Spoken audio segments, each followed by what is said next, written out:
Hello, welcome to CUO, where we promote empowering information about Africa and Africans, correct the misrepresentations of Africa and African, and celebrate all who stand for justice, for equality around the world. Today, I'm coming in celebration. Yes, it's been dark times. We're dealing with COVID-19. We're dealing with unending rallies to end anti-Black racism around the world. But there's something that is emerging in all this. More African voices within international organizations are speaking up on the racism that exists in the system. And this is worthy of celebration. I have been doing this for the last decade. I have been working in international systems for close to 30 years. And in all my time, I have stood up against racism within the system. And by that, I mean the misrepresentation of Africa, the abuse of Africa, the colonial representation of Africa for international humanitarian assistance and aid. I've fought on this. And it's been a career stalling experience. Basically, I'm not one of those that I challenge wrong status quo. When the status quo does not advance the well-being of equality, I don't support it. And I'm grateful for many international organizations that have found a place for me to still stay. Although I've not been promoted, my career advancement has been stalled. Until now, with the murder of George Floyd and the rallies that have unfolded around the world, including challenging remnants, manifestations of and celebration of colonialism and exploitation of Africa around the world, which is racism as well. And the many more manifestations of racism in the corporate world, many in the international organizations, Africans who have never spoken up before are speaking up now.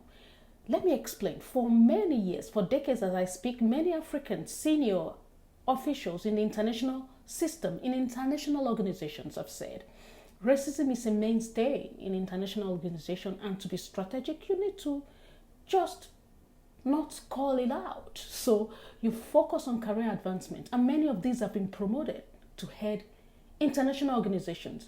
Although racist practices continue, but a Black person, an African, is heading such organizations. And the assumption is that, you see, we may be oppressing 90% of Africans and Blacks in this system, but we have one Black person that hasn't been appointed. And if you can make sure it's Black and woman, you kind of score two with one shot, Black. So you address racism and sexism in one go. That has been the status quo, where Blacks appointed, Africans are appointed to senior positions as a way to address racism. This is to state very strongly and clearly. The appointment of Blacks or Africans to senior positions in international organizations or in the corporate world does not address racism. In fact, it could be a way to endorse and color correct racism. It could be, and that is why we have the explosion around the world. For the last 4 decades, we've said we're fighting racism, we're aware of racism, we're challenging it. All we've done is to appoint Blacks or Africans to senior positions in the corporate world or international organization, and the assumption is that with that appointment, we're addressing racism. No. A white person, a Black person, an African equally can be dynamic and fight racism. It doesn't take you to be African or Black to end racism. So please stop appointing Blacks or Africans to senior positions and say that is a way of addressing racism. I have no problem with having a white in senior position because I believe that white person can challenge and address racism more than an African in a senior position. Appointing a senior Black or African in positions is not what it means to end racism. Ending racism is based on action. People are willing to stand up, take a stance, be bold, to recognize that we need to reflect equality. Zero tolerance in discrimination, unapologetically, in wherever we are.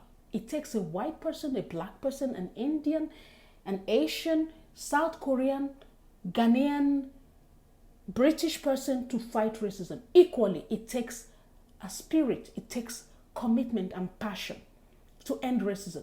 So appointing senior Black or African people in senior positions does not mean you've addressed racism in your organization. In fact, it could make it worse.